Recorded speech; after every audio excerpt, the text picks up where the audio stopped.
Big result for the Impact.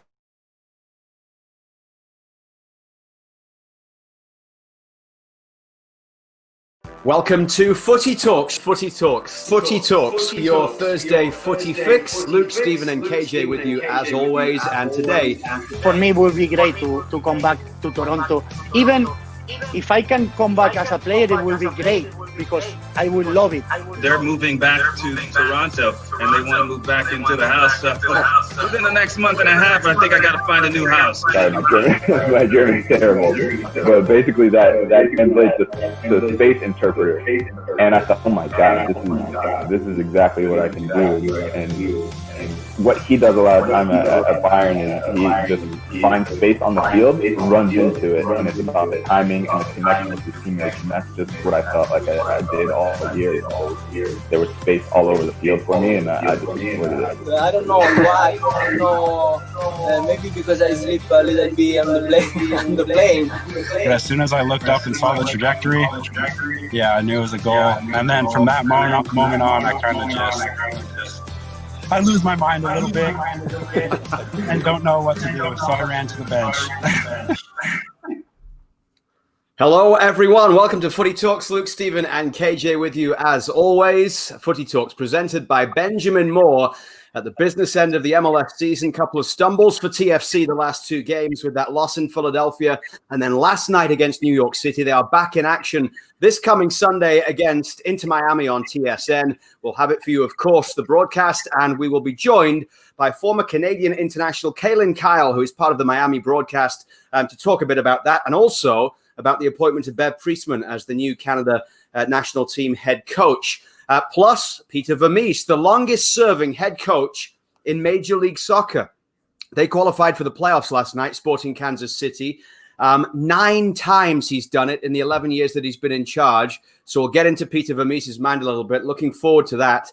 I wonder if it's just coincidence, boys, that the top 3 teams in both conferences, Kansas City in the West right now, Peter Vermes has been there 11 years. And then the next 2 longest-serving head coaches are Jim Curtin, first in the East, and Greg Vanney, second in the East. Sometimes patience pays off. Yeah, no doubt. I don't think it's a coincidence. I think there's obviously a year where there's a lot of interchanging and a lot of instability in our lives, that sometimes stability is important to be found somewhere else. And I think that these organizations, Stevie, have stability from the top. I'm certainly looking forward to tapping into the mind of Peter Vermes. I've always enjoyed my conversations with him. I learn every week from him, and whenever I listen to him in his press conferences. But I think with Peter and Jim, and obviously we talk a lot about TFC. There's almost that sense where these coaches will tell you that the rest of the group is almost policing themselves a little bit, and their work is not necessarily easier, but there's a lot of less fires they have to put out on a daily basis, I think. Yeah, when you have that time to build continuity, it really helps. You can see the benefit of that. And I think that when you look at the 3 guys, that they're all people who have, an integral role in the fabric of the football club, don't they? Jim came through the system at Philadelphia. He knows the youngsters in there. He knows the way it works. He knows the club inside out. Peter Vermes has built Kansas City. Can't wait to speak to him. One of the most impressive managers in MLS, managers, coaches, whatever you want to call him. He does everything. And of course, Greg Vanney has a large say as the technical director of TFC and through the academy and how the TFC2 look, and obviously into the first team. So, no coincidence there for me, guys. It's a continuity and allowing somebody to build something, giving them time, trusting in their processes, which eventually will become successful. You see the benefits in the end, and TFC have had more money than the other 2, I have to say, so it was maybe a little bit quicker for them to get there, but Philadelphia and Kansas City are 2 favourites, as are TFC, to win MLS Cup, in my opinion. Well, we saw Philly firsthand at the weekend, of course. TFC had an off night. There's no doubt about that. When you look at last night's game against New York City FC, Greg Vanney trying to piece together a lineup at this stage of the season when probably KJ, I think it's fair to say if this was a playoff game and everybody was fit, you're looking at least 5 players missing last night that would be in the starting lineup, maybe even 6 when you look at Mavinga, Azorio, Delgado, Akinola, Altidore, Piatti, maybe even Auro. You're up to 7 there. Of those players, and we chatted a little bit about this on the broadcast last night, is there one that you think they missed more than any other last night? Jonathon Osorio for me. I think for me is the spirit of the team, and without him, the spirit is a little bit less than it needs to be. Is such a progressive thinker in terms of how he reads the game, and I think his intelligence. I think it brings everybody else up, and the way he's forward thinking now, plays the ball quicker, and I think that what we've seen with Jonathon Osorio over the last 3 years is the key elements to the consistency there. That every week he doesn't have a bad game, and he looked a bit fatigued and tired before the end of that stretch of run when he played more minutes than anybody before he got hurt. But I think Stevie is at the point now where, like all good players, they make other players better. And I know some people will probably shout at the screen and say Mavinga, and I could listen to that argument as well, because I certainly think that Chris Mavinga brings a lot more calmness to Omar Gonzalez that doesn't exist when Lawrence Simon's playing next to him. That they're a different partnership. But I just think that without Jonathon Osorio, the engine of the team is definitely impacted. Yeah, I agree with you, KJ. I think he's really took on that leadership role and mantle this season, and he brings such an assuredness to the way that they play, the way that they play successfully when they move the ball quickly. He's really good at that. He knows when to play quick. He knows when to get on the ball. He's showed that he can play that deep midfield role. We always felt he was a more attacking player, but now we're seeing the sort of responsibility to play in that Michael Bradley base of the midfield kind of role. And I think that his omission the last few games has really been glaring. I think he calms his team down as well. He's a quiet leader, of course. He's not a big shouter, not a big rah-rah guy, but his confidence is on the ceiling. He's a guy who's slowly but surely built up that responsibility and that role of his. So I agree with you there. I mean, in terms of the makeup of the team as well, Mavinga's pace at the back allows them to squeeze 10 yards higher. Yeah. And Akinola's pace at the front allows a team to get more stretch because they have to respect the fact that he can run in behind. And the one thing I would say is that when you're building a roster or a squad, and, we're going to get a guy on who's done it better than anybody in Peter Vermes. But to me, you have a style and identity in the way that you want to play. And then you try and have, a top 11, a starting 11, and then an understudy 11 who, to me, need to fit the same profile. And that's a problem for TFC right now. You could argue Altidore and Akinola are the top two. Even a Chara, who's out with a long-term thing, would be in that main striker role. But Patrick Mullins, no disrespect to him, just doesn't do that same thing, does he, guys? And so then Pozzuelo's a bit squashed, and, there's no that space that you see when Akinola's playing. So I think the pace of both Mavinga and Akinola are critical as well. And we could go through every team in MLS. If we take out 4 or 5 starters, they're nowhere near the side that we expect. So fair play and respect to that fact that they're not playing with their best team, but it's still been quite alarming the last couple of games. But is there... you've probably been in teams, Stevie, where you have great runs and then stumble, and then it's about how quickly you can get back to normal after you make those mistakes, after you have those bad games. And Greg Vanney's talked about this being a real league of momentum in Major League Soccer. So when you've got these players potentially coming back in for the playoffs, and the fact that there's a gap between the end of the season and then towards the start of the playoffs, TFC could be getting somewhat near fully healthy by the time the playoffs start. Are you able just to pick things back up again from where you left off, or how big a role does that momentum play if you stumble right at the end of the season? I think it plays a huge role. We've seen it in MLS. Momentum is very, very important. I don't think that when you've been out 2, 3, 4 weeks, maybe even longer, you can't just step back in and get up to playoff speed right away. So that's going to be an issue. Maybe the 2-week international gap is going to be a benefit for TFC because everybody's going to be maybe a little bit rusty. It's not like any team comes in with that momentum, really. So I think that'll play in their hands. But, it's the way that they lost these 2 games. I know they weren't at it against Philadelphia, but they were really outplayed and they were really outran and kind of they didn't have the energy of Philadelphia Union. And then, to go into that after a 5-0, you're going to go into the next game with that kind of grit and determination. We saw an early booking. Morrow got a booking for quite a nasty challenge. You expect things like that. But then, when it comes after that, KJ, and you look at the body of the 90 minutes, they got completely outplayed again, didn't they? And so, again, it was through energy and movement and that would be a concern for me, that there actually been 2 games where they've just been outplayed by better teams, maybe on the night, maybe just generally. But yeah, if I'm Greg Vanney, I'm kind of worried about that, and I'm looking forward to get my guys back to try and get my true identity back. Yeah, just a couple of things to pick up on Luke's point. We've heard from this group themselves that have answered that question a number of times. Michael Bradley, who's been one of the consistent, members throughout this entire era, has said back to when they got beat by Montreal in that 1-game playoff, that they learned you can't just pick it up and switch it on like a light. So you have to carry momentum going. So that's speaking from them. They know that themselves. So they will be keen to get that going and find some kind of momentum or positivity of reference points in the next couple of games, regardless of who gets back. And I also think this. I think when we had Greg Vanney on the show a couple of weeks ago, he was very candid when he was asked about what kind of things they need to talk about in terms of crossing the T's and dotting the I's for the contract going forward.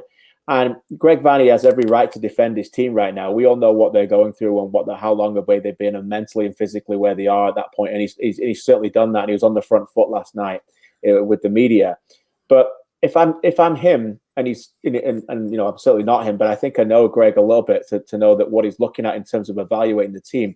I would also use that game last night, not necessarily the Philadelphia one, as clear evidence for me to say to the team and the people who are in charge of recruitment, to say this is the kind of thing that we need to look at going forward and what we need more of. We need more of these kind of players. And there's, for me, I've said it time and time again. Maybe this is a credit to him. Again, a lot of the games they played with 10 men because they've got no presence up front, and they just lack dynamic width so many times in this team. And they don't buy those players, technicians. And so people say, okay, we've got no Piatti. I understand that. But all the other players who would come back, they don't have that profile. And that's what the profile at New York City had last night. They've got players all over the field who are technicians who are comfortable to create the triangles and the overlaps and the passing in possession and the quickness and the movement and the tempo. And TFC are a phenomenal team when everyone's back, but the identity is that they're a working team. We've got a lot of efficient players who work and cover ground. They don't have a lot of players that can take on players and create space. And that's why Pozuelo, for me, is the clear MVP, because he is that one player different in the team. And I think if they're going to go to another level, Greg Vanney will look at what other teams are doing and go, we need some more of these guys if we're going to continue to that kind of success. Lots more to get into with regards to TFC, and the current game that they're preparing for is Miami on Sunday at Rentschler Field in East Hartford, Connecticut. And someone who knows an awful lot about Miami is former Canadian international Kaylyn Kyle, who joins us on the show. I could go through your bio, Kaylyn, but it would take far too long with all the things. I would love for you too, though. Please be my guest. It's great to see you. Hope you're well. Obviously, a lot nicer situation than we are up here in Toronto. I'm sure it's warm. You spend most days on the beach. It's, not a bad life down there for you guys. I can't complain. If you do hear a 2-year-old screaming, he just came back in the house. I apologize. Our house is absolutely chaotic. There's soccer balls flying everywhere. I feel like there's picture frames broken because our son's a lunatic. So is my husband. So I'm going to have 3 boys in the house here soon, which is crazy. But yeah, I can't complain about Miami. The weather here is insane. I mean, like you said, there's beaches everywhere. I haven't been to one in ages because obviously this whole COVID thing, it's like I'm going crazy with it. I'm like ready to go and like get my suntan on, have a few margaritas once this baby's born. But until then, I'm housebound. Okay, well, we'll get into Miami in a moment in terms of the team, because you do a lot with the club there and the broadcasts for the Miami games. But I wanted to ask you, it's perfect timing. You were coming on the show anyway. And then fortunately for us, Canada Soccer decides to appoint a new head coach for the national team yesterday with Beth Priestman coming in. I said on SportsCenter yesterday, I think it's a really shrewd move. I love the hire anyway, but especially at this moment in time when she doesn't know when she's going to be able to get the players together for the first time. She's got 9 months to prepare for the Olympics. And Kaylyn, she's coming into a situation where she knows the landscape. She knows Canada Soccer. She knows a lot of the players. She's worked with them before.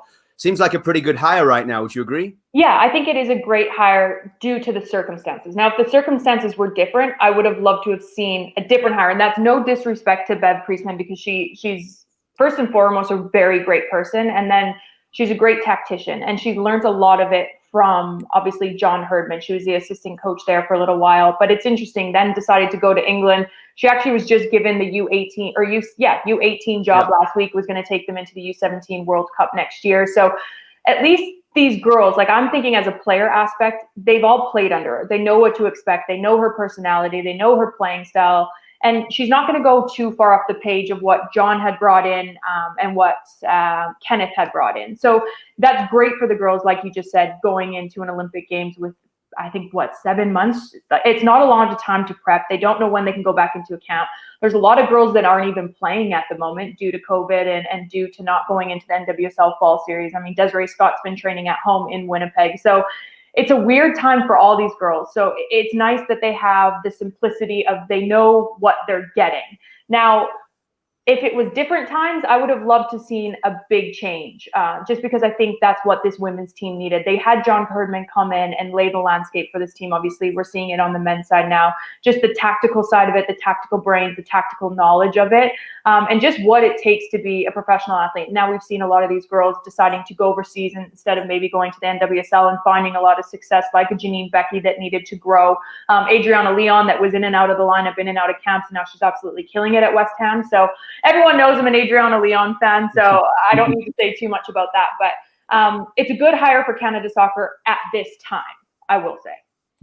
Kaylyn, you talk about a tactic strength. Is that, would you say, the main strength? What are the other ones, do you think, that elevated her to the top of the list when Canada Soccer were looking at the potential candidates to make sure that they knew what was a significant strength here that will help them? I think familiarity. How do you pronounce that? Familiarity. Yeah, familiar with what you said. Okay, Yeah. It's baby brain and lack of sleep over here. You're fine with us, trust me. We have to translate for Stevie 99.9% of the time. So I love it. But I think just for the girls, having someone come in that they know the playing style, they know that she might add maybe a different platform here and there, but everything will be pretty much kind of the same. She'll probably bring in the same girls, the same structure with that. So I do like what Canada Soccer has done there. And then again, it's been a weird time for the women's team. Like, I'm kind of glad I retired when I did. I was lucky enough, obviously, to have some incredible coaches. I did enjoy playing under Carolina Marache. I will say that, because it was a different kind of training module that I've never seen. And then when John Herdman came in, he's gotten me to where I am today. I wouldn't be in media because I didn't really understand the game in the detail that he has shown us. So I owe a lot of that to him. And then just like I'm having some old school coaches come in and really give you a shot, like, you need to get your shit going. So, can I swear on this show? Sorry.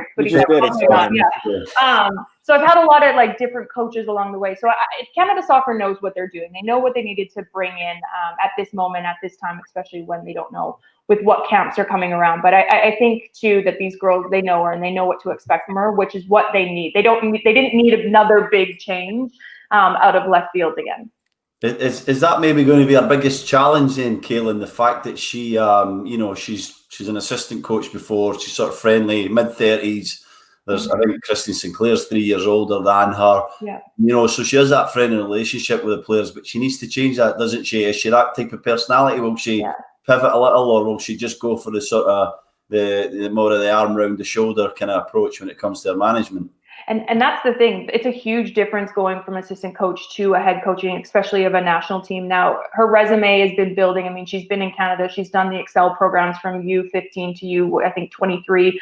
So she knows kind of how Canadians react to certain conversations in certain direction. She's worked with these girls, so she knows what to expect. But she will have to shift in how she comes into this camp. There's no doubt about that. You can't come in and be just friendly with these players. You need to have that balance of a good man manager and then a good tactical manager as well. And I think that's what she can bring. Now, can she do it and can she apply it is a different story, because it's extremely difficult to do, especially at the highest level, especially with the limited amount of time that she's going to have with these girls. But I do wish her the best, because I've met her a few times in passing and she just seems phenomenal. I never was able to be coached by her, but I do wish her the best. And I would probably see maybe a Rianne Wilkinson coming in to help assist her maybe, or just be something within part of that team, because Rianne really adds that, like, I'm not even going to say it, that scariness that I feel like you need to just balance out Bev. She's scary. Is that what you're saying? Yeah, she is. But she's in the best possible way. Good cop, bad cop. Yeah, it is. It's very good cop, bad cop. But I think she would be fantastic to bring in and just help balance this team. I mean, these girls have been through so much, especially with everything that's going on in the world. The change of management, I mean, twice. John Herdman going to the men's team was a big shock. So they definitely have the talent, but they just need to build on it. But again, it's just such a weird year. I'm literally so happy I retired when I did. Well, things working out for you now as well with not only doing the Miami games, but also with beIN Sports Ligue 1 games, a lot of broadcasting from the Liga as well. So congrats on everything that you're doing down there with that. But we wanted to talk to you about Miami because you can give us a window into what the TFC opponent is going to be like on Sunday night. And the club as a whole, you've been in there, you've had the opportunity to meet people within the club, ownership, that sort of thing. They've done things very differently to Nashville, the two clubs that are coming in right now. Yeah. Is it as star-studded as it appears from the outside down there? It's weird. It is, but it doesn't feel like that, if that makes sense. Like the first time, I've met David Beckham before just because the football worlds always collide, but the first time they were shooting something, it was him and Gary Neville. They were shooting something for BBC down on the pitch. And I was just sitting there like watching and I was like, this is really cool. Like pretty amazing people. And they came and just sat beside me and we're just like chatting like, oh, you're Adrian Heath's daughter-in-law. How is that being part of the family? And I was like, how do you know me? Like, so they make it feel very family orientated. And then obviously bringing in a player of Higuain to the team. Obviously I don't speak Spanish, so we don't really cross paths like a lot with interviews and stuff like that, but everyone's just so nice. No one has that big superstar personality where it's just like, I'm too good for the MLS, I'm too good for these players, I'm too good for this franchise. And I think that was one thing that Paul McDonough really wanted to do when he brought players in. He wanted to make it feel family-based because Miami has been dying for a professional team. And because of all the crap that they've gone through trying just to get a franchise here, I mean, having to move the team to Fort Lauderdale because they couldn't find land here in Miami and they're trying to work on that. But going to the stadium for the first time and it being a temporary stadium, you guys, I kid you not, this place is absolutely phenomenal. And they're doing things properly. I mean, they have all their youth teams and youth programming, all using the same fields, all eating out of the same cantina, all using the same physiotherapists, obviously at different times in the first team. But imagine being a player that's like 13, 14, 15 and walking in for your training session at 1 p.m. in the afternoon and Higuain's leaving the cantina being like, hey, have a good session. Like they've done things properly where it gives these young kids a dream to be like, I can do this. I want to play for Inter Miami.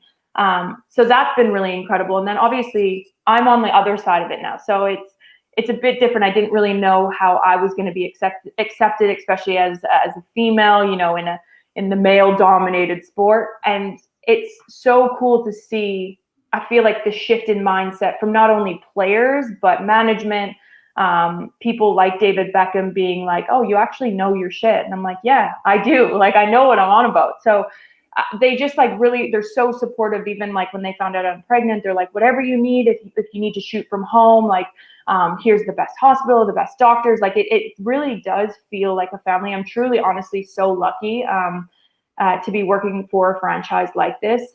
Obviously, because I'm a Canadian through and through. I love my TSC. I love my Vancouver Whitecaps. Sorry, Montreal.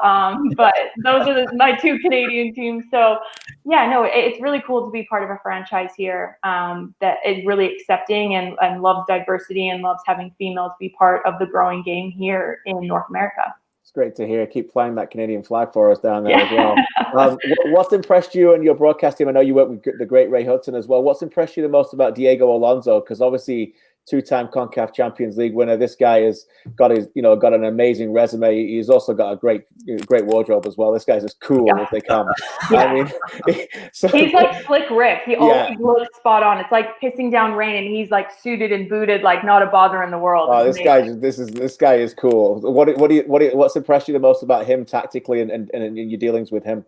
Yeah, I did an interview with him. He's learning English at the moment, so it was like a Spanglish type interview. But he just seems like a really cool guy, and talking to a lot of the players, just really good man manager. And then you look at his tactical ability. Now, it hasn't really gone. You look at the results, and you look where Inter Miami's sitting, and you kind of look at some games where you're like, that they played so bad, and then they'll have such a good game. But what I like that Diego Alonso has done is he's literally come in with a team that he has not picked. I mean, he got signed in December. Most of the players were signed by then.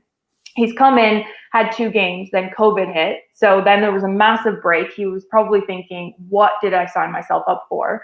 Then comes back in, has to go into an MLS bubble, and only gets a short amount of time to train these players. And he didn't even have most of his DPs. I mean, Blaise Matuidi came in halfway through season. You have Higuain that came in halfway through season. His brother just got signed late last week. So you have all these players that you're trying to work with that you don't know much about because most of them you haven't signed.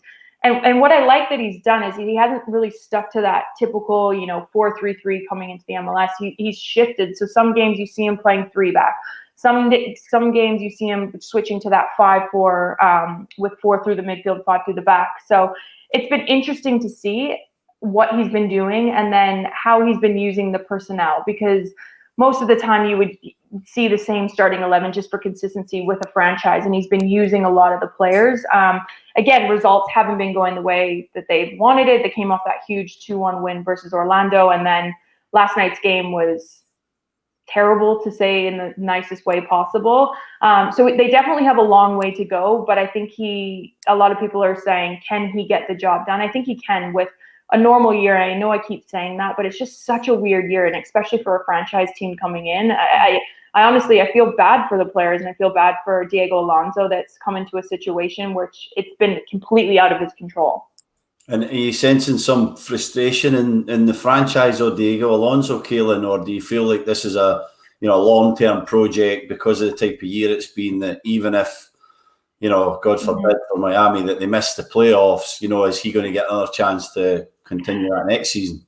And that's the thing here at Inter Miami is they want to win. And when you have an owner of David Beckham that's won everything that you can win, he's played on some of the biggest teams in the world. He wants to win, and he wants to win nice football as well. So it's that balancing thing. I would never say anything ill about anyone, but if you're not winning, how much time do you realistically have at a franchise that has big superstars behind it? Because at the end of the day, it never gets blamed on the players. It always gets blamed on the manager. It's always the first person out is the manager, and then they bring in maybe some players with the new manager that they want them. So I think this year is definitely a learning year, and they're building and they're growing and they're developing and they're bringing in players that they want to be, that spine of the team. And we've seen it with Leandro Gonzalez-Perez in that back line, with Blaise Matuidi. He's started to find his way. He started off a little bit slow in the MLS because, like you guys have all seen, these European superstars come in and think the MLS is a retirement league or this is going to be easy, and it's not, because it's such a fast-paced style of football, a lot of counterattacking, transitional phases. So it's been nice to see him get his feet under him, because he's been brilliant the last 4 or 5 games.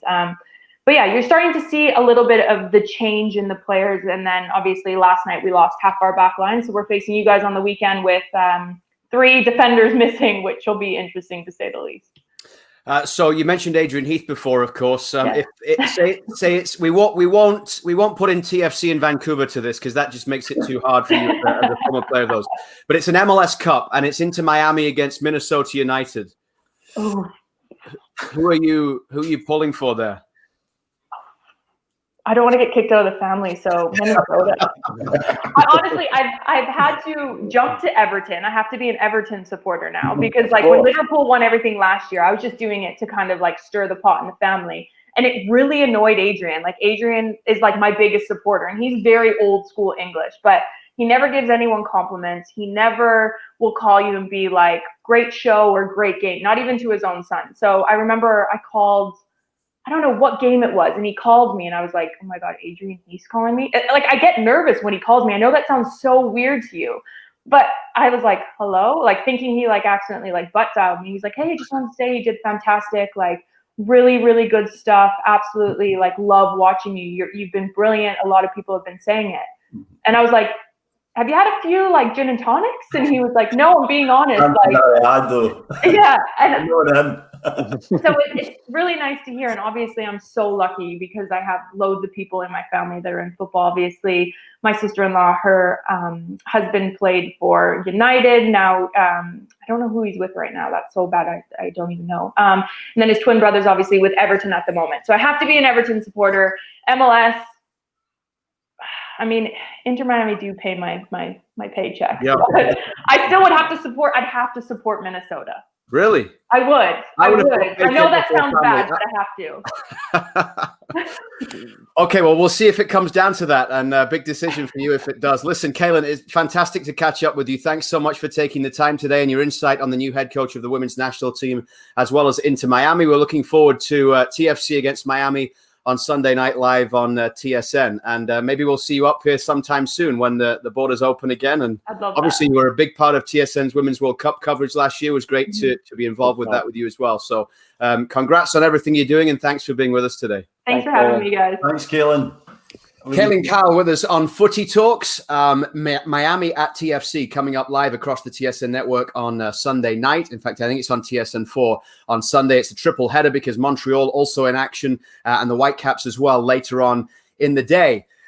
Footy Talks presented by Benjamin Moore with you every Thursday lunchtime, 12:30 Eastern time. Do let us know where you're with us from, listening or watching today around the world. Great to have you with us, and great to welcome on our next guest as well. Peter Vermes is the longest serving head coach in Major League Soccer right now. Kansas City last night to getting a win at Cincinnati to make it into the playoffs. And it just at this point is a regular thing since you've been in charge, Peter. Great to have you with us. You're back in the playoffs after missing out last year. The longest serving head coach in Major League Soccer. We talked a little bit about this earlier on the show. Probably no coincidence, Peter, that yourself, Jim Curtin and Greg Vanney are the three longest serving head coaches in the league. And right now, the top three teams in terms of your top of the West and those guys the top of the Eastern Conference. Patience sometimes pays off, and being able to build something over a period of time. The key word in there is time.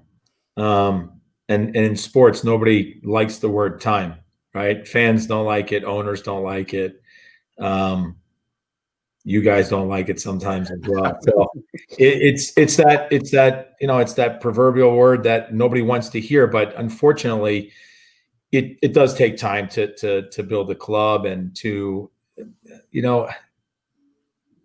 winning doesn't just happen, right? It takes time. I mean, I think that you can build a team very quickly and make it a one-hit wonder, but I don't think you can sustain consistency over time if you haven't built in a culture, and it does. I mean, it is patience and it's time, but you have to see growth. You have to see positive steps in front of you, and that's where I think belief comes in. And then obviously, if you win a little bit, then everybody gets a little more confidence, and then maybe you get a little more time. The next time there's a little bit of a low, and so but it is a constant battle.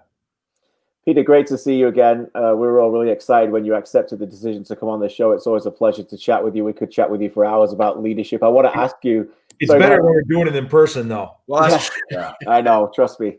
We all wish that was the case. As I said to you before, it's great to see your team at the top again. I think of your team. I think you're a true team, unlike any other team in Major League Soccer.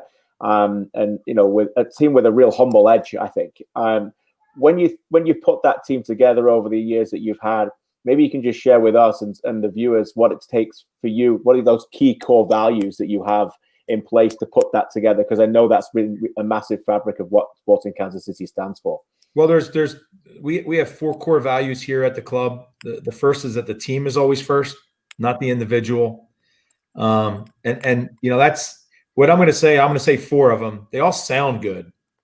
The question is that can you stay committed, and when the tough moment comes where you have to actually make an example, do you follow through? Right. And I think that's the key to it, right? So team is always first. There's definitely the individual. The team's not built around the individual, nor is the individual ever going to rule the club. The second is that you have to have intelligence. And I mean, I'm not asking guys to perform brain surgery on, Thursday morning.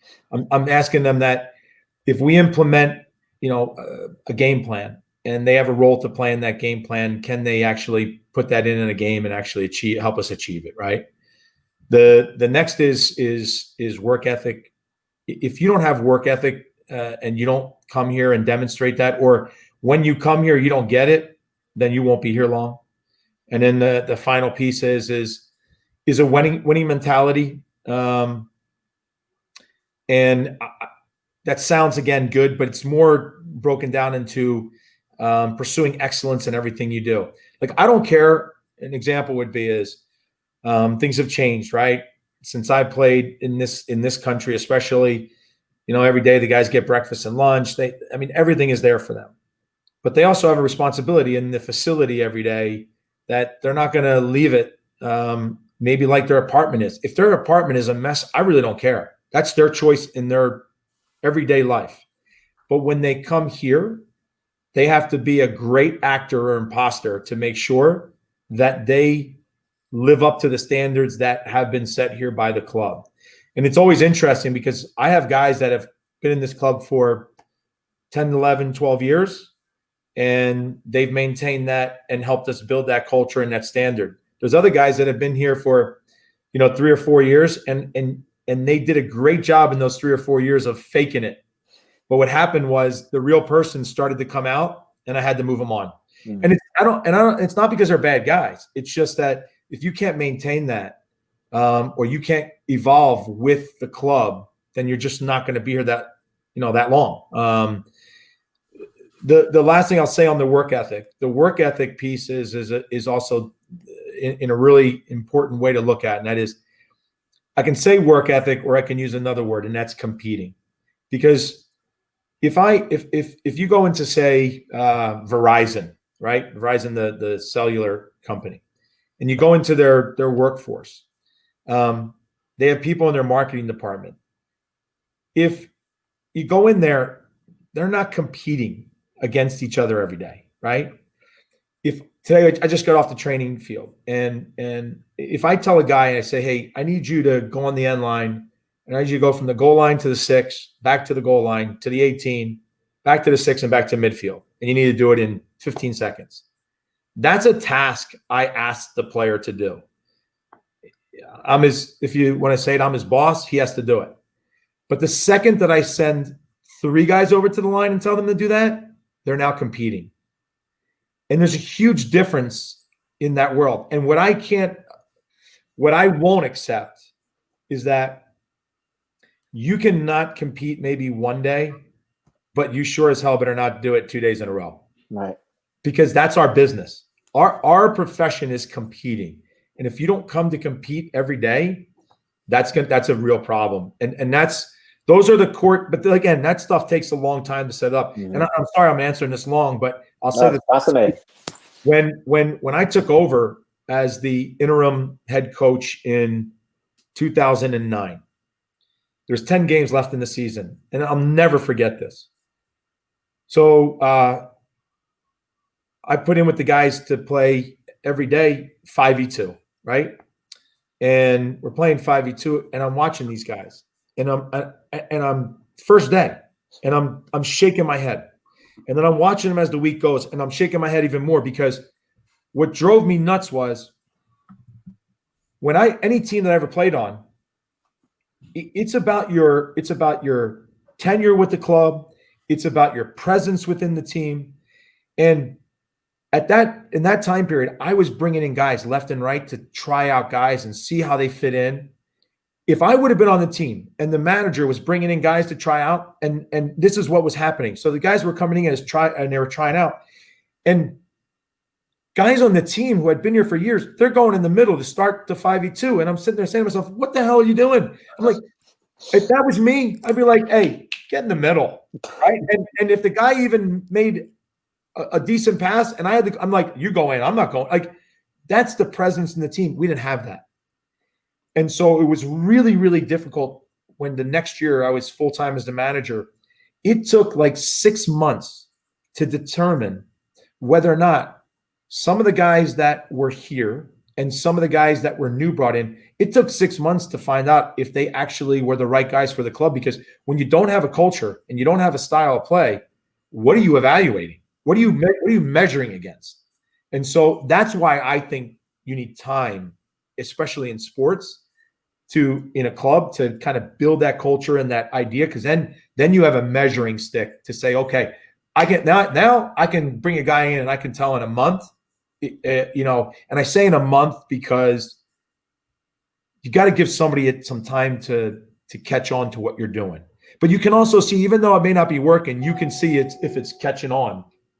You can see, right? You can see if it's catching on. So it's a fascinating answer, Peter. It's one of the reasons why I admire you more than any other coach in North America. And your answer about core values and people, I guess, is really intriguing to me, because once you have the right pieces, and I'm thinking of guys like Matt Basler and obviously Graham Zusi, and the continuity that you managed to build and the quality teams through the years, is it easier to bring in Johnny Russell, a Polido, or whoever, who joins the team, and right away these guys almost do your job for you because you've built that up over the years? Yeah, it is. It's actually a really good question. When you bring those guys in, it's funny because I do this all the time. Look, I was very fortunate, right? I played in 3 different countries at a time when American players, everybody thought we actually played the American football game, not, the European football game, right? And so playing in 3 different countries, there's some really important things that I learned as a player, which anytime especially when I bring foreign players in, it's a really important aspect. And you probably have this experience that if you didn't, you can say you didn't. I just don't know, but I'll tell you what I do. Whenever I bring a foreign player in, the first day he always comes into my office before training. I sit down with them and I have a blank piece of paper. And obviously I talked about the 4 core values. But I always draw this little diagram. And so I draw 2 circles. And one is the world and the other is the USA, is America, right? Major League Soccer, if you will. And I tell them, when you are a player that plays anywhere else in the world except for the United States, so when you go in any other club in the world, and I'm sure you can attest to this, new guy comes, what everybody and what so now the circle is the team, like say in Europe, right? It's a team in Europe. And what it is I draw a little stick figure on the outside of the circle. And I say, that's you trying to get into here. And I point, I make an arrow into the middle of the circle. And because it's my feeling, and again, 3 different countries, is that when you go to wherever, Spain, for example, and I went to Spain, the guys want to know this first and foremost. I'm a foreign player. They want to see that I can play the game first and foremost. I better be one of the better players in the team, or I better be doing something of my job really well. That's the first piece. They want to know that I'm going to work my ass off every day. And then they're hoping, this is the last one, they're hoping that I'm a decent guy. If I can really play and I work my ass off, I can be an ass, right? And get away with it. But the other 2, if you don't do those, you're never entering the circle. What's interesting for me about the United States is, and I think it has a lot to do with, and I would say probably Canada is probably the same exact way, is that because the culture between the 2 countries is very similar, is that when the player comes in to these countries, you're automatically put into the circle. You're like family immediately. Yeah. When you sign, you're on. But what happens is if you don't show that you can play, if you don't work hard and you're not a decent guy, once they kick you out of the circle, it's really hard to get back in. And I think that is something that when a player understands, because that means that in his first day, he better come out the right way in that first day and not be an ass, because then that's going to be hard for him to kind of recover. And I think that's where the difference is. Yeah, and do we need more of that nastiness here in the US and Canada in terms of what it's like in Europe? They look at you and they say, you're coming from our place. They push you away until you prove that you're a good teammate, you're a good player. Do we need more of that here, do you think? I agree. I agree to this point. I think the difference is that when you're over in all the other countries, there is an external pressure, media, it's high level, right? So you have that. The other is you also have it within your team, and that is, and we can have this discussion. Back line, I finished, I played the second half of my career the back line. If I'm playing in training or in a game, and I'm a central defender, and I tell the back line, hey, we're up, right? Hey, up, everybody's got to get out. And right back, left back, I don't care. The guy next, doesn't matter. Somebody's not up. I'm going off on them. Okay. I'm going off on them because I'm not losing because you're lazy, right? But today, there's very few players that do that. And I can't speak for Europe. I mean, look, I watch a lot of games. You can see that there's a level of professionalism. There are guys that are still very boisterous on the back line, but it's not as many as it used to be. And that part is missing in the game. And I always tell this, I always say it like this. When you point your finger at somebody on the field, right, and you're a player, I don't care where you play. I played as a forward as well, so I'll use this as a great example. I'm playing in a game, and whether it's in training or in practice, training or a game, and I yell at a guy, and I say, hey, serve the ball better. The second that I do that, I open myself up because I know what I did. If a guy says to me, he's like, hey, make a better pass with the ball, keep it about whatever I did wrong, right? At that second, that guy's on my team. I don't care if it's a game or it's training. I'm now watching him for the rest of the 90 minutes because the one time he screws up, I'm coming after him like nobody's business. I'm waiting for him to screw up so I can get even with him again. Yeah. You know what I mean? And we don't have enough of that in the game anymore. And I think that's what that is why I think you see a lot of inconsistency in the game from team to team to team. It's one of the reasons why I think that Man United struggles because they don't have the Roy Keanes of the world anymore there. They don't have that. I don't know if you remember, we showed that clip a few weeks ago, Stevie, of you taking Diwali out off at the chest at Kansas City. Remember with Baldomero Toledo sent it? I'm sure he still says he got the ball, by the way. It's the way it goes. I mean, honestly, that's the game, and we miss that so much. Look, when I played in this league, the first years, I'll never forget. I was playing in a game, and there was a rookie kid came on the field, and he was running around, and he was doing the old what some of these young guys do, right? They make somebody, and then they kind of hoot and holler after he did it. And I put my hand on my hand and go, I'm going to kill this kid, right? I remember going to the ref because it was a different time. I went to the ref and I said, listen, I'm going to lay this kid out. I said more than that. I said, I'm going to lay him out. You better not give me a card because he needs to learn a lesson coming into the league. And you can do that. You can't do that. And that's missed in the game for me personally. We talked about you getting back into the playoffs this year. Last year was just an anomaly in terms of all the things that you had to deal with, the injuries. TFC went through something very similar with the Champions League campaign after making the two finals. They had that 2018 campaign. But with everything that you talked about, with the values that you have, with the way you've built the club, were you always sure that was just going to be a blip because of the circumstances, because of the foundations that you had got, and that you would be able to respond again and return to business as normal this year? Or were there any doubts creeping in last year at all? I would be lying to you if I didn't say that you sit back and you start to question yourself and things that you do. But there's something that I've always believed in, and I didn't get far from this, and that is, I think where the game has changed is that it used to be you played on teams most of the time where, whether it's the manager, the sporting director, whoever, they assembled a group of guys that were very good players.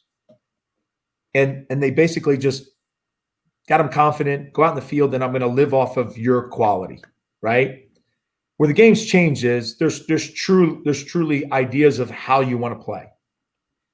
And so I still think there's a lot of teams that kind of roll the ball out. What I think the problem with that is that they rely on the players that are quality of being in form or being really good that day. And I don't think that gets you results when you need them. Whereas if you have a real way of playing with a purpose, right? And then you can tweak your team a little bit here and there, depending on the opponent and what you can find where you can take advantages of. Then what happens is when you have to go into a game late in the season and get a result, you can go and do it with purpose and a real plan to do it. Whereas you're not just hoping all the guys are going to be really good that day and they're in good form. Mm-hmm. I would say the same, and I think that gets you results, gets you more positive results over time. And so taking what you just asked me, I had to give faith and trust to what we've done over a long period of time over here and said, we have to stick with who we are. I've never had blinders on, and said this is the only way. I continue every year to try to evolve as a manager, but also as a club, and also in the way that we play. But sometimes we, as myself and the rest of the staff, sometimes we also can get, we can almost like we can get paralyzed by too much analysis. And so it was about getting the group back to where we thought they would be physically. That was the first piece. And it was sticking with who we are. And I think, it definitely makes you feel good when you know that it works, that you didn't lose yourself and panic and change everything just because of one bad situation. But I'll tell you, there's times when you question it for sure. Fascinating stuff. Peter, I could talk to you all day about present day, but I want to tap into your brilliant storytelling times as well. I want to ask you about Italia 90, if that's okay. Sure. Because it's a tournament we talk a lot about here. We certainly talked a lot about it during World Cup lockdown. ever, KJ. It's a great World Cup for us. We all grew up in the UK, obviously, and it had special times there. But you played in that tournament. It was a massive tournament for the United States. I know, watching back some of the games, you played against, Baresi, Maldini, and Bergami in that game. So what was that like as a whole experience for you, and how often do you think about that moment? Yeah, I got a great story for you. So at that time, I'm the only player playing in Europe at that time. I was playing in the Eerste Division in Holland. I was playing for FC Volendam, and we actually really did well that year. It was the season right before the World Cup, and we did really well, whatever. So I'm the only guy playing over there. And we have a bunch of guys that are just basically living in California or living in the United States all over the place, and they're just playing games whenever they can. And so I remember we get on a corner kick, and I look at one of the guys on my team, and I'm like, I got Baresi. And then he's like, I got Scalacci. And all of a sudden we're looking at it like, we don't got these guys. I mean, who the hell are? And it's like Baresi going, shoot, Vermes has me. Oh, yeah, they don't even know who the hell we are. So, what I would say to you is the best thing was, there's so many little things that happen, but this is the difference. So we lose our first game against the Czech Republic 5-1. We get destroyed. We get a red card. Eric Rinaldi gets a red card. Shocking. The next day, we're training. I'm sorry, the day before, it's like 3 days later, we're playing. We're going to play. How about this? We're going to play Italy, in Italia 90 in Rome. We just got smoked, right? So the day before the game, we're playing a small-sided game, but the numbers are big. So when I say we're playing a small field, tight field, 2 goals, we're playing like 10v10. And one of the guys on our team nutmegs another player, and as the player is turning around and the guy goes through his legs, he turns, and when he gets to the ball on the other side, he nutmegs him again the other way. And the guy comes with both legs from behind to kill him. And when that happens, for whatever reason, it was right in front of a goal. And I'm telling you, 20 guys are going at it. It's a fight. It's a full-blown fight inside the goal. Guys are in the net. I mean, fists are flying, everything. It gets broken up. Coach says, everybody get some water. Everybody comes back on. We get back into the game. The game kicks off, and here comes the president, the vice president, the treasurer, the secretary, all the board members of the U.S. Soccer Federation walking in at that moment. They just missed the fight. They have no idea what transpired. They have no idea. So then we go to the game the next day, and I can't tell you how many. I think I played. Who knows? They keep taking them away. By some point, I'll never have played for the national team, but I think I played like 70 times for U.S. or 60 something. They keep taking them away.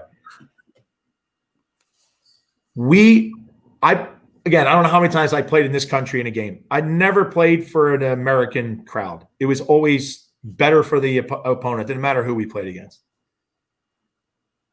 We were driving into the stadium, and the street leading into the stadium was full of people supporting us with red, white, and blue paint on their face. I never even saw that.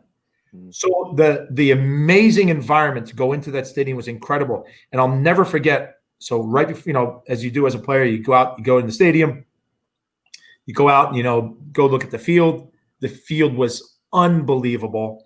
And I remember walking out to the middle, and I laid down on the kickoff spot. I laid down looking up, and there's probably about 500 people that they, for some reason, let in early to the stadium. It's only about 500.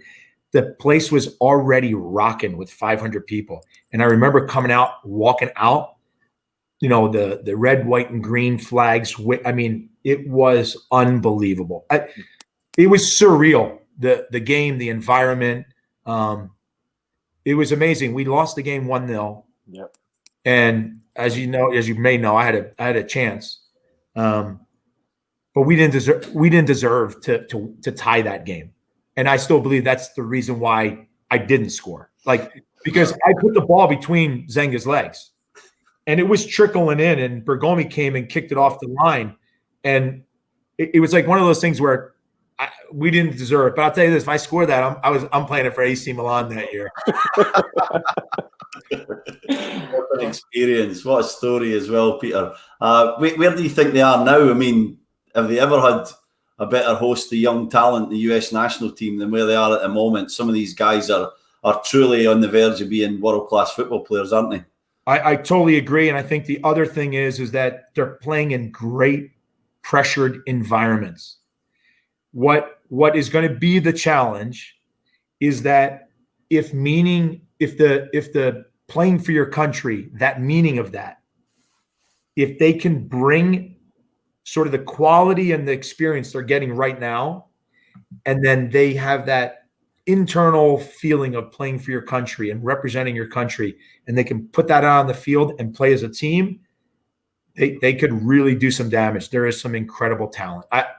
It's really interesting to see, and I've been a big supporter, and maybe I'm the guy kind of out in front being the cheerleader and saying that I don't think that MLS, and I say MLS across the board, I don't think MLS is getting enough credit for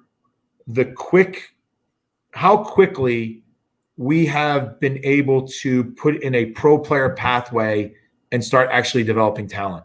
I mean, you have clubs in Europe that have been doing it for 60, 70 years, and they're no better than when they first started. Where you look across the board in Major League Soccer, there's an incredible advancement in that area, and a lot of these kids are coming from that place. It's pretty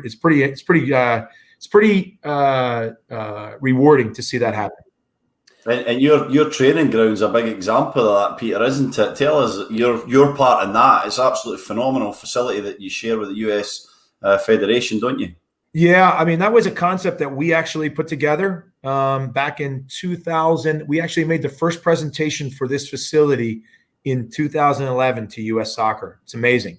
And so we always felt here that our biggest void in the country was not players. It was coaching development, coaching development. And we needed better coaches, from top to bottom, bottom to top. We needed just better coaches. And so we put together this training facility that, a third of it is dedicated to US Soccer and their entire educational program for obviously producing better coaches. So it's an incredible place. The facility is unbelievable.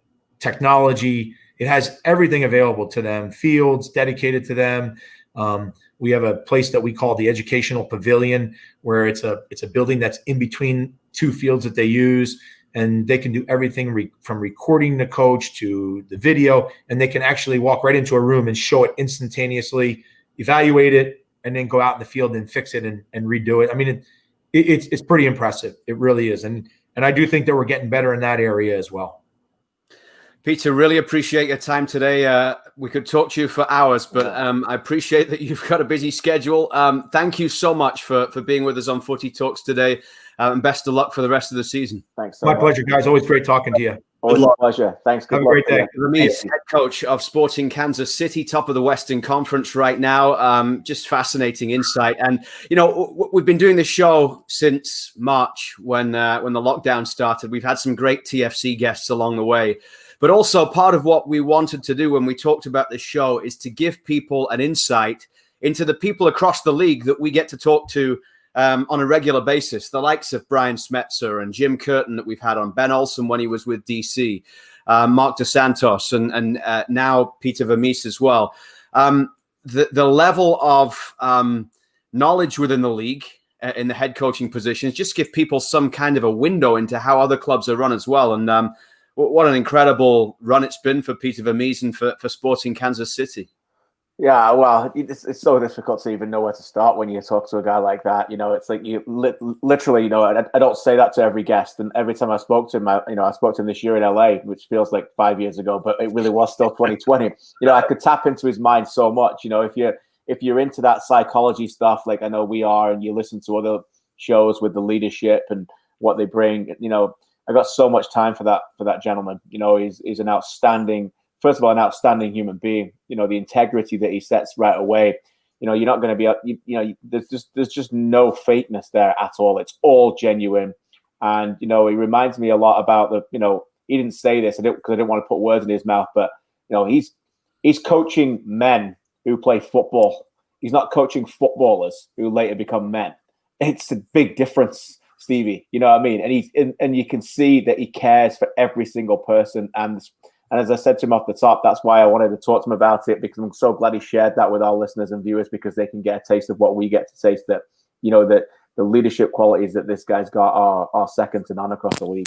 Yeah, my blood's flowing, guys. I just love that man. I just think he's absolutely incredible, the work that he does, the way that he goes about it.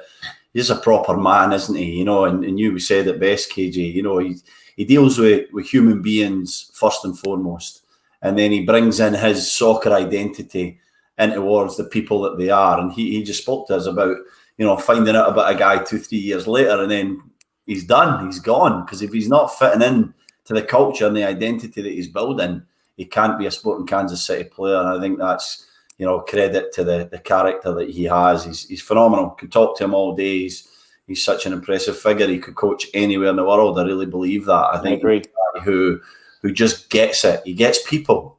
Football, anything is about leading people, is about getting to know your guys, you know. And he was even like sort of embarrassed to call himself a boss, wasn't he there? You know, and he is their boss, but he does it in such a humane way that they build someone significant. I think he's phenomenal. He's part in building that facility. It's a $75 million facility. It's my son's been with TFC Academy, and he talks about it, you know, every couple of weeks. He brings it up. It's so impressive, and he was so integral to having that happen. So what he did for US soccer on the field, Italian 90, this kind of stuff, and now what he's doing through Kansas City and the way they're bringing players through, I think it's just phenomenal. And don't rule them out. They're a great team this year. They could certainly win the MLS Cup with him in charge. And how he reinvents himself too. That's the other thing that you touched on, Luke, with your question, which is one that this is obviously the longest term manager by a distance. Yeah. You know, we see right now that, you know, and I know the European game is a little bit different in terms of the pressure on, but now, you know, what we are, Guardiola's 5th season, and it feels like it's coming to the end, and that's the elite level. You know, these guys, we write in the cycles all the time, a 3-year cycle for a guy at a club, you know, 1.5 year average. And here's this guy, you know, he's gone into his 2nd decade, and you can hear the enthusiasm, and he's still genuine about it. There's no concern about that. And, you know, I think when Peter Vermes leaves Sporting Kansas City, it'll be because he wants to leave, not because they want him to leave. I'm glad you said that, KJ. They'll never sack him. No. Never, you know, he'll leave on his own terms when he decides he wants another challenge, or he's took them as far as he can. Maybe he moves upstairs at whatever point, but there's no way you sack a guy like that. You're fortunate to have him, and you keep him for as long as you can, and you take every piece of information and skill that he has out of him. And he won as a player as well with Kansas City in the old days. And also, you talk about him being there as the coach from mid-August of 2009, but he was technical director there before that as well. So this is someone that knows this organization through and through. I picked this up today from my basement. as a mark of him coming on the show today, Peter Vermes, a water bottle. Oh, there you go. Kansas City Wizards there in 2009. Awesome.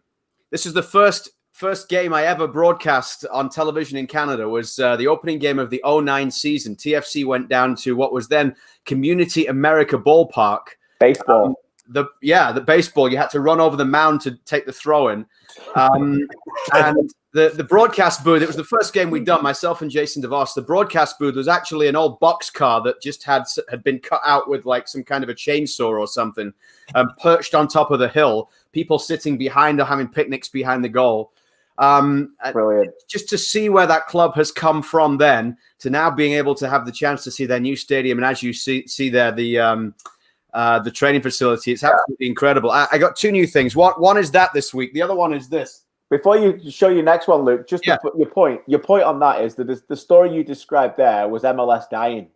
Yeah. The story that we now see is MLS thriving. Yeah. That's the difference. Yeah. Yeah. And that's why when people talk about the expansion sides coming in, it's not just about that. It's about sides like Kansas City being able to reinvent themselves and maintain a place and relevance in Major League Soccer at the top end. The other thing I found this week is this. I want to say, if I had one more game in MLS, it'd be at Children's Mercy Park. It's what a place isn't it? You know, the atmosphere. The first time I saw a tunnel club where you went through in the mountains, everybody does it now. Man City, Tottenham Hotspur, TFC, and just a great place to play football, and all built by, well, mainly by that man, to be honest.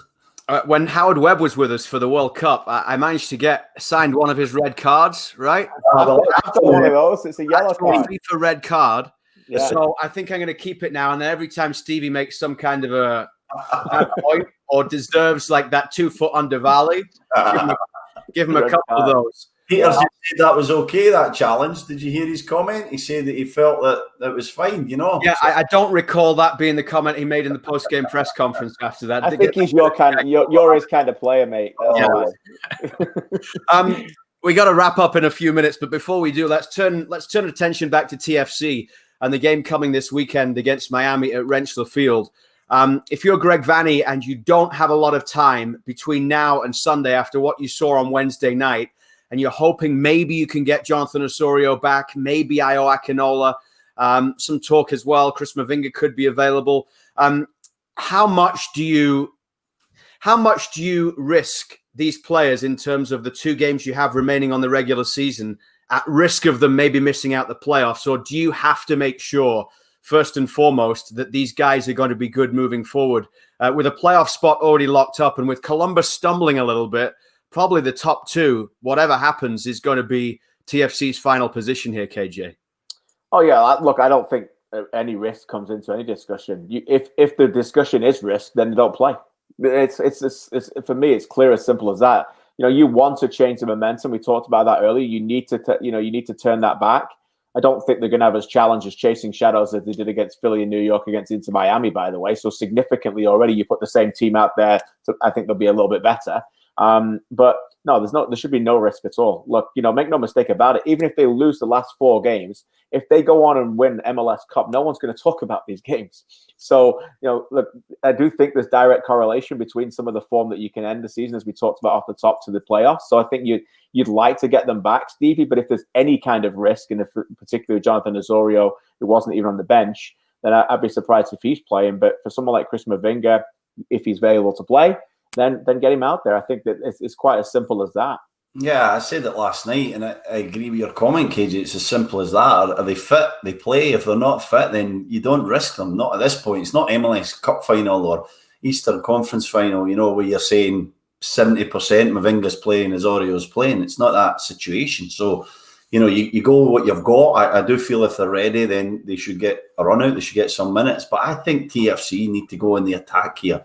You know, I want to see Nelson start. I want to see him given a chance to go and be as positive as he was when he came on as substitute the other night. I want to see them get the ball forward a little bit quicker, be a bit more direct, keep the ball further away from their goal. It sounds like an old school mentality, but just try and create a tempo and an energy into the game that we saw in the last 15 minutes, right from the start.